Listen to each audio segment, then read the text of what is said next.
Dengan sama-sama merenungkan tentang dosa-dosa kita di masa lalu. Mari kita sama-sama tundukkan hati kita. Kita buang ego dan kesombongan kita. Coba kita sama-sama ingat-ingat kembali hari-hari yang pernah kita lalui dalam hidup. Hari-hari yang pernah kita isi dengan perbuatan dosa-dosa besar dalam hidup kita. Karena sungguh tak ada satupun manusia yang tidak pernah berbuat dosa. Semua kita adalah para pendosa. Semua kita adalah kotor. Semua kita adalah hina di hadapan Allah. Semua kita penuh dengan aib.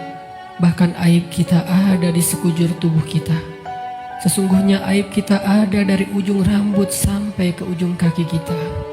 Semuanya ada bekas-bekas dosa di masa lalu yang kita kerjakan. Tidak mungkin ada orang yang tidak punya dosa di antara kita, sehingga dia merasa tidak perlu mengingat-ingat atau memuhasabahi dirinya. Tidak mungkin ada orang di antara kita yang suci sesuci Rasulullah SAW. Bahkan banyak dari kita yang bahkan sampai hari ini mungkin baru saja melakukan dosa besar kepada Allah. Atau mungkin kita tidak melakukan dosa besar tetapi kita meninggalkan perintah Allah yang wajib, dan itu sama dengan dosa besar. Maka teman-teman sekalian, mari sejenak kita renungkan perjalanan hidup kita. Sudah berapa tahun kita pergi dari Allah Subhanahu wa Ta'ala? Coba kita renungkan, sudah berapa tahun kita meninggalkan agama Allah Subhanahu wa Ta'ala? Sudah seberapa tahun kita menjauh dari Allah Subhanahu wa Ta'ala? Sudah berapa tahun kita mengabaikan perintah dan larangan Allah Subhanahu wa Ta'ala? Sudah berapa tahun kita mengabaikan panggilan-panggilan azan untuk menghadap Allah Subhanahu wa Ta'ala? Sudah berapa tahun kita hidup hanya dengan pilihan kita sendiri, seolah-olah kita lebih tahu yang baik dan buruk daripada Allah Subhanahu wa Ta'ala? Sudah berapa tahun kita menjadikan Allah tidak lagi penting dalam hidup kita? Coba renungkan perjalanan hidup kita. Apa yang telah menjadikan hidup kita berantakan selama ini?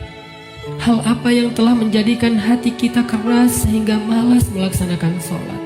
Hal apa yang telah menjadikan rezeki kita sulit dan bahkan menumpuk hutang selama ini? Hal apa yang telah merusak akhlak kita sehingga kita menjadi pemarah selama ini? Hal apa yang telah menjadikan hubungan kita dengan kedua orang tua kita menjadi renggang selama ini? Tidak ada hal lain teman-teman selain dosa. Dosa satu-satunya penyebab hati kita menjadi keras. Dosa satu-satunya yang menjadikan rezeki kita sulit. Kalaupun kita mendapatkan harta, tetapi kita tidak mendapatkan bahagia. Kalaupun kita mendapatkan penghasilan yang besar, tetapi kita tidak mendapatkan keberkahan. Tidak ada yang bisa menjadikan hidup kita berantakan seperti dosa. Dosa yang telah menjadikan kita hubungan dengan orang tua menjadi renggang. Dosa yang telah merusak hubungan keluarga kita. Dosa yang telah menjauhkan kita dari orang-orang solih. Dosa yang telah membuat kita larut dalam kesia-siaan hidup. Tidakkah kita sadar kalau kita adalah pendosa? Apakah kita merasa tidak punya dosa? Sungguh orang yang sedikit dosanya pasti mudah bagi dia untuk bisa menangis ketika sholat. Apakah kita mudah menangis ketika sholat?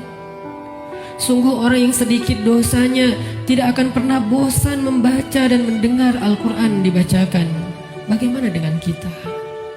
Berapa juz bacaan kita dalam sehari? Tidak mungkin hubungan kita dengan Al-Quran menjadi renggang kecuali penyebabnya karena dosa. Cukuplah itu sebagai bukti teman-teman kalau kita adalah pendosa.